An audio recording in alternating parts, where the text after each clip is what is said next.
കേരള രാഷ്ട്രീയത്തിൽ വീണ്ടും വിവാദ പ്രസ്താവനയാണ് വന്നിരിക്കുന്നത്. PMA സലാം പിണറായി വിജയനെതിരെ പറഞ്ഞൊരു പ്രസ്താവനയാണ് ഇപ്പോൾ ഏറ്റവും കൂടുതൽ ചർച്ചാ വിഷയമായിരിക്കുന്നത്. അദ്ദേഹം പറയുന്നത് മുഖ്യമന്ത്രി പിണറായി വിജയൻ ആണും പെണ്ണും കെട്ട ഒരു സ്വഭാവത്തിലുള്ളതാണ്, അല്ലെങ്കിൽ ഒന്നുകിൽ ആണായിരിക്കണം അല്ലെങ്കിൽ പെണ്ണായിരിക്കണം, ഇതിന് രണ്ടിനും ഇടയിൽ നിൽക്കുന്ന സ്വഭാവം ഒരിക്കലും കാണിക്കരുത് എന്നുള്ള രീതിയിൽ വളരെ മോശമായിട്ടാണ് പിണറായി വിജയനെ ചിത്രീകരിച്ചിരിക്കുന്നത്. ഇത്രയും വലിയൊരു പരാമർശം നടത്തിയ സാഹചര്യത്തിൽ CPIM അതിന് മാപ്പ് പറയണമെന്ന് ആവശ്യപ്പെട്ടുകൊണ്ട് രംഗത്തിറങ്ങിയിട്ടുണ്ടെങ്കിൽ പോലും വലിയ രീതിയിൽ PMA സലാമിനെ ഉദ്ധരിച്ചുകൊണ്ട് അല്ലെങ്കിൽ അദ്ദേഹത്തെ എതിർത്തുകൊണ്ട് ആരും രംഗത്ത് വരുന്നതായിട്ട് കാണുന്നില്ല. അതെന്തുകൊണ്ടായിരിക്കും? ഹർഷ ആദ്യം മനസ്സിലാക്കേണ്ടത്, അതായത് പൊതുമണ്ഡലത്തിൽ നിൽക്കുന്നത് നമ്മൾ ഏത് നൂറ്റാണ്ടിലാണ് താമസിക്കുന്നത്? ഇപ്പോൾ ജീവിക്കുന്നത് 21ാം നൂറ്റാണ്ടിൽ. ഈ പൊളിറ്റിക്കൽ കറക്റ്റ്നെസ്സിന് ഏറ്റവും കൂടുതൽ വില കൊടുക്കുന്നതും ജനങ്ങളോട് സംസാരിക്കുന്നതുമായി ബന്ധപ്പെട്ട കാര്യങ്ങളിൽ കൃത്യവും വ്യക്തവുമായി, ഇപ്പോൾ ബോഡി ഷേമിങ് സംബന്ധിച്ചായാലും നിറത്തെ സംബന്ധിച്ചായാലും അല്ലെങ്കിൽ അത്തരത്തിൽ ജെൻഡറിനെ സംബന്ധിച്ചായാലും അത്തരം കാര്യങ്ങളിലൊക്കെ നടത്തുന്ന പരാമർശങ്ങളിൽ പുരോഗമനപരമായി കേരളം മുന്നോട്ട് നിൽക്കുന്ന ഒരു സാഹചര്യത്തിലാണ് PMA സലാമിൻ്റെ ഇത്തരത്തിലുള്ളൊരു പ്രസ്താവന മുന്നോട്ട് വരുന്നത്. ഇതിനു മുൻപും ഇത്തരത്തിലുള്ള പരാമർശങ്ങൾ കേരളത്തിലെ പല രാഷ്ട്രീയ പാർട്ടികൾക്കകത്തുപ്പെട്ടവരും ഇപ്പോൾ ഈ പിണറായി വിജയനെതിരെയാണ്, നമ്മുടെ മുഖ്യമന്ത്രിയായ പിണറായി വിജയനെതിരെയാണല്ലോ ഇത്തരത്തിലൊരു പരാമർശം നടത്തുക. അദ്ദേഹം തന്നെ ഇതിനു മുമ്പ് CPMന്റെ സംസ്ഥാന സെക്രട്ടറി ആയിരിക്കുന്ന കാലഘട്ടത്തിൽ നടത്തിയിരുന്ന പരാമർശങ്ങളൊക്കെ തന്നെ നമുക്കറിയാം. അതേപോലെ തന്നെ ഇപ്പോൾ എന്താണ് SNDPയുടെ ജനറൽ സെക്രട്ടറി ആയിട്ടുള്ള വെള്ളാപ്പള്ളി നടേശൻ നടത്തുന്ന പരാമർശങ്ങൾ, PC ജോർജ് നടത്തുന്ന പരാമർശങ്ങൾ. അപ്പോൾ ഇതൊന്നും രാഷ്ട്രീയ മേഖലയിൽ പൊതുമണ്ഡലവുമായി ബന്ധപ്പെട്ട് നിൽക്കുന്ന ഒരു വ്യക്തിക്ക് അല്ലെങ്കിൽ രാഷ്ട്രീയ പ്രവർത്തകന്, ഒരു സാമൂഹിക പ്രവർത്തകന് ഒട്ടും ചേർന്ന കാര്യമല്ല എന്നാണ് ഈ കാര്യത്തെപ്പറ്റി നമുക്ക് വിലയിരുത്താനുള്ളത്. ഒന്നാമത്തെ കാര്യം നോക്കൂ, ഈ PMA സലാം നടത്തിയ പരാമർശം എന്താണ്? മുഖ്യമന്ത്രി എന്ന് പറയുന്നത് സ്റ്റേറ്റിന്റെ അധിപനാണ്. അദ്ദേഹത്തിനെ പോലെ ഒരു വ്യക്തിയെ ആണും പെണ്ണും കെട്ടവൻ, എൻ്റെ അറിവ് ശരിയാണെങ്കിൽ PM ശ്രീയുമായി ബന്ധപ്പെട്ടാണ് ഇത്തരത്തിലൊരു പരാമർശം നടത്തിയിരിക്കുന്നത്. അപ്പോൾ ആലോചിക്കുക, പൊളിറ്റിക്കലായി നേരിടുമ്പോൾ ഇത്തരത്തിലുള്ള പൊളിറ്റിക്കൽ സ്റ്റേറ്റ്മെന്റ് എന്ന് പറയുന്ന രാഷ്ട്രീയപരമായുള്ള കാര്യങ്ങൾ നമ്മൾ മുന്നോട്ട് വയ്ക്കുമ്പോൾ ഇത്തരത്തിലുള്ള പരാമർശങ്ങൾ ഏത് തരത്തിലാണ് ജനങ്ങളിലേക്ക് ഉണ്ടാകുന്ന സ്വാധീനമെന്ന് നമ്മൾ മനസ്സിലാക്കണം. അതെ, ഇത് ഇപ്പോ ചേട്ടൻ പറയുന്നതിനോട് ഞാൻ യോജിക്കുന്നുണ്ട്. PMA സലാം പറഞ്ഞിരിക്കുന്നത് ഒരിക്കലും ഒരു രാഷ്ട്രീയ പ്രസ്താവനയിൽ അല്ലെങ്കിൽ ഇതുപോലൊരു പൊതുവേദിയിൽ പറയാൻ പാടില്ലാത്തൊരു കാര്യമാണ്. അദ്ദേഹത്തെ പറയുമ്പോൾ സ്വാഭാവികമായും നേരത്തെ ചേട്ടൻ സൂചിപ്പിച്ചതുപോലെ തന്നെ പിണറായി വിജയൻ പോലും, ഈ പറയുന്ന കേരളത്തിന്റെ മുഖ്യമന്ത്രിയായിട്ടുള്ള അത്രയും ഉയർന്ന സ്ഥാനത്തിരിക്കുന്ന വ്യക്തി പോലും ഇത്തരത്തിൽ പല പൊതുവേദികളിലും വളരെ മോശമായ രീതിയിൽ പലരെയും അഭിസംബോധന ചെയ്യുന്നത് നമ്മൾ കണ്ടിട്ടുണ്ടായിരുന്നു.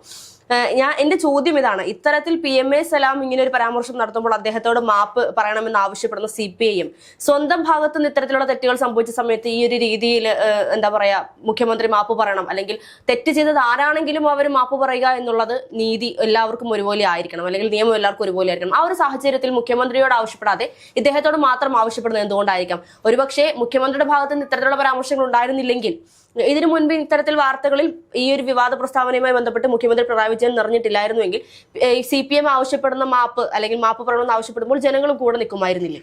അല്ല, ഇതുമായി ബന്ധപ്പെട്ട് കഴിഞ്ഞ നിയമസഭാ സമ്മേളനം നടക്കുന്ന കാലയളവിൽ, അതായത് ഇപ്പോൾ സഭയ്ക്കകത്ത് ഒരു നിയമസഭാ സാമാജികനെ പറ്റി ഇത്തരത്തിൽ യൂത്ത് ലീഗിൻ്റെ പ്രവർത്തകരൊക്കെ മുഖ്യമന്ത്രിക്കെതിരെ പരാതി കൊടുക്കുന്ന ഒരു സാഹചര്യം കണ്ടു. അത് അദ്ദേഹത്തിൻ്റെ ശാരീരികാവസ്ഥയെ മുഖ്യമന്ത്രി കളിയാക്കിയെന്നാണ് അത്തരത്തിൽ ആ ഘട്ടത്തിൽ മുസ്ലിം ലീഗ് ഉൾപ്പെടെയുള്ളവർ പറഞ്ഞത്. അതിനൊരു ടാക്കിൾ ചെയ്യാനായി മറുപടി എന്നവണ്ണമാണോ ഇത്, അത് ഓർത്ത് വെച്ച് പകരം വീട്ടിയതാണോ എന്നൊക്കെ നമ്മൾ സംശയിക്കേണ്ടതുണ്ട്. അതിനെപ്പറ്റി വ്യാപക ചർച്ചകൾ നടന്നു. അതിനെപ്പറ്റിയുള്ള വിശദീകരണം മുഖ്യമന്ത്രി നിയമസഭയ്ക്കകത്ത് തന്നെ നൽകുന്ന സാഹചര്യം ഉണ്ടായതൊക്കെ നമ്മൾ കണ്ടതുമാണ്. ആ ഒരു ന്യായീകരണം കൊണ്ട് അദ്ദേഹം പറഞ്ഞ വാക്കോ അല്ലെങ്കിൽ അദ്ദേഹം മാത്രമല്ല PP ചിത്തരഞ്ജൻ പറഞ്ഞ ചില പ്രസ്താവനകൾ കൂടി ഉണ്ടായിരുന്നു. അത് ഈ പറഞ്ഞ ബോഡി ഷേമിംഗ് പോലും ആ ഒരു PP ചിത്തരഞ്ജൻ പറഞ്ഞ വാക്കിനെ നമുക്ക് മാറ്റാൻ സാധിക്കില്ല. അത്രത്തോളം മോശമായ രീതിയിൽ, അത്രത്തോളം ഒരു സിമ്പതി ഇല്ലാത്ത രീതിയിൽ, ഒരു വ്യക്തിയുടെ കുറവിനെ ചൂണ്ടിക്കാണിച്ചുകൊണ്ട് പറയുന്ന രീതിയിലായിരുന്നു PP ചിത്തരഞ്ജന്റെ ഒരു പ്രസ്താവന എന്ന് പറയുന്നത്.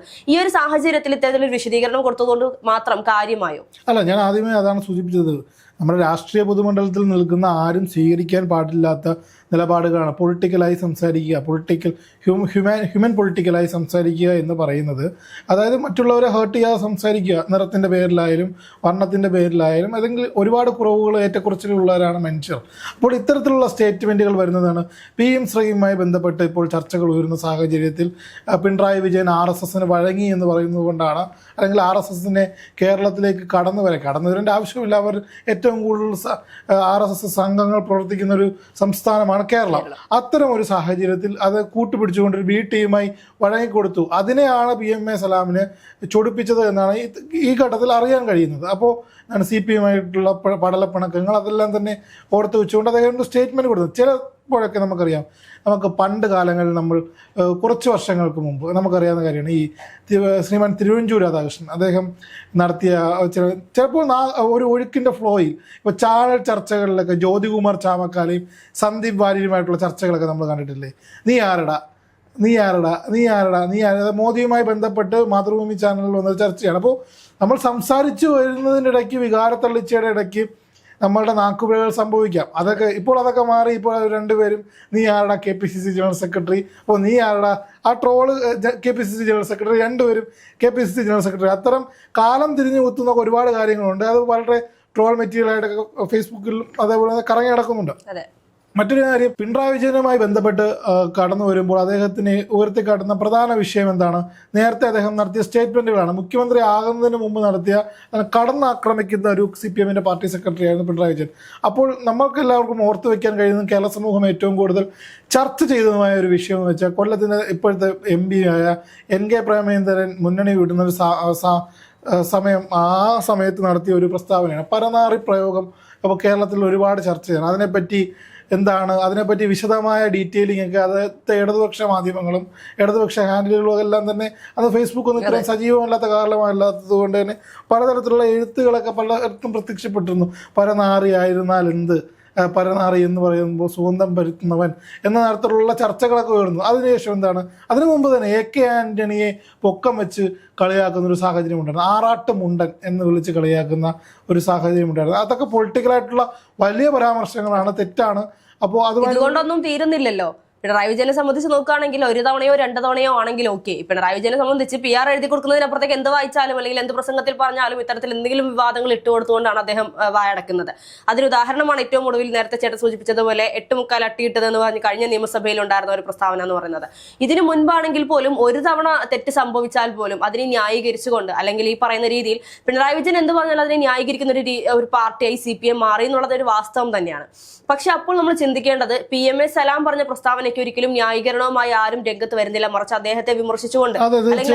PMA സലാമുമായി ബന്ധപ്പെട്ട് സാദിഖ് അലി ശിഹാബ് തങ്ങൾ അദ്ദേഹത്തെ തന്നെ തള്ളിക്കൊണ്ട് മുന്നോട്ട് വരുന്ന വാർത്തകൾ നമുക്ക് ഇതിനോടകം കാണാൻ കഴിഞ്ഞിരുന്നു. അതായത് കാര്യങ്ങൾ പറയുമ്പോൾ കൃത്യമായി ശ്രദ്ധിക്കണം, അത് ജനങ്ങൾക്കിടയിൽ ഇമ്പാക്റ്റ് ഉണ്ടാക്കുന്ന ഒരു കാര്യമാണ്. എന്താണ് അത് ഒരു തുടർന്നിട്ട, അതായത് അത്തരത്തിൽ ലീഗിന് ചേർന്ന ഒരു സംഭാഷണമല്ല. അവരെല്ലാം പക്വമായ രീതിയിൽ പ്രതികരിക്കുകയും കാര്യങ്ങളെ സെറ്റിൽ ചെയ്തു പോകുന്നത്. PMA സലാമിനെ സംബന്ധിച്ച് എക്കാലത്തും ഇപ്പോൾ CPM കടന്നാക്രമിക്കുന്നതിൽ മുൻപന്തിയിൽ നിൽക്കുന്ന ഒരു ലീഗ് നേതാവാണ് PMA സലാം. അപ്പോൾ ഇത്തരത്തിൽ നടത്തുന്ന പരാമർശങ്ങൾ എക്കാലത്തും രാഷ്ട്രീയ നേതാക്കൾക്ക് തലവേദനയാകും. ഇപ്പോൾ ആലോചിച്ച് നോക്കൂ, PMA സലാം ഒരു മുഖ്യമന്ത്രിയാവുകയാണ്, അല്ലെങ്കിൽ വരുന്ന കാലഘട്ടങ്ങളിൽ അദ്ദേഹം ഒരു ക്യാബിനറ്റിൽ സുപ്രധാന പങ്ക് വഹിക്കുന്ന ഒരു മന്ത്രിയായി മാറുകയാണ്.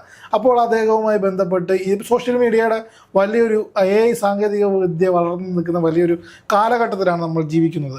ആ ഒരു കാലഘട്ടത്തിൽ ഒരു 10 വർഷത്തോടെ കഴിയുമ്പോൾ പുള്ളിക്കാരൻ ഒരു സ്ഥാനത്തെത്തുകയാണ്, അല്ലെങ്കിൽ ഇനി വരുന്നൊരു തലമുറ ഇതൊക്കെ പറഞ്ഞൊരു ട്രോൾ മെറ്റീരിയലാക്കി ഇതിനെപ്പറ്റി ചിരിക്കുന്നതും അല്ലെങ്കിൽ ഇതൊരു അപഹാസ്യ കഥാപാത്രമാക്കുന്നതും ഇത്തരം പരാമർശങ്ങളായിരുന്നു ലീഗിൻ്റെ നേതാവായിരുന്ന PMA സലാം നടത്തിയിരുന്നതിനെ പറ്റിയുള്ള ചർച്ചകളൊക്കെ ഉയരും. അപ്പോൾ പറഞ്ഞു വരുന്നത് ഇത്രയേ ഉള്ളൂ, കൃത്യമായി കേരളത്തിലെ രാഷ്ട്രീയ നേതാക്കൾ സംസാരിക്കുമ്പോൾ കൃത്യമായിട്ടുള്ള, അതായത് സംയമനം പാലിക്കുക.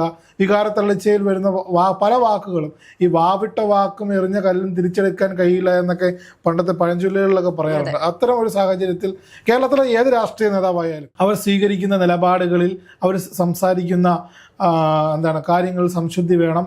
അത് പൊളിറ്റിക്കലായിരിക്കണം, അപൊളിറ്റിക്കലായത് എന്ന് വെച്ചാൽ നമ്മളെ ആലോചിച്ച് നോക്കണം. ഇപ്പോഴത്തെ തലമുറ ഒരു രാഷ്ട്രീയതയിലേക്ക് നീങ്ങിക്കൊണ്ടിരിക്കുന്ന ഒരു കാലഘട്ടമാണ്. അത് രാഷ്ട്രീയത്തിൽ നിന്ന്. അപ്പോൾ അവർ ഈ പൊളിറ്റിക്കലി കറക്റ്റ്നെസ് ആയിട്ടുള്ള കാര്യങ്ങളൊക്കെ വളരെയധികം വിമർശിക്കുകയും അതിനെ എടുത്തു കാട്ടുകയും ചെയ്യുന്നത്. ഇപ്പോൾ പോടാ വിളി പോലും അത്തരത്തിലുള്ള വാക്കുകളാണ് അവർ അതിനെ എന്റർടൈൻ ചെയ്യിക്കുന്നില്ല. അപ്പോൾ അവരെ ഇതിലേക്ക്, ഏത് രാഷ്ട്രീയ മേഖലയായാലും അതിലേക്ക് സ്വാധീനിക്കാൻ ശ്രമിക്കുന്ന ഇത്തരത്തിലുള്ള സംഘടനകൾ, അവരുടെ നേതാക്കൾ കൃത്യമായി ഇതിനെപ്പറ്റി പഠിക്കണം. അറിയില്ലെങ്കിൽ പഠിക്കണം. പഴയ കാലമല്ല, പുതിയ തലമുറയെ ചേർത്ത് പിടിക്കണമെങ്കിൽ പരാമർശങ്ങൾ നടത്തുമ്പോൾ ശ്രദ്ധിക്കുക. അത് ഭാവിയിൽ ദൂഷ്യം ചെയ്യും.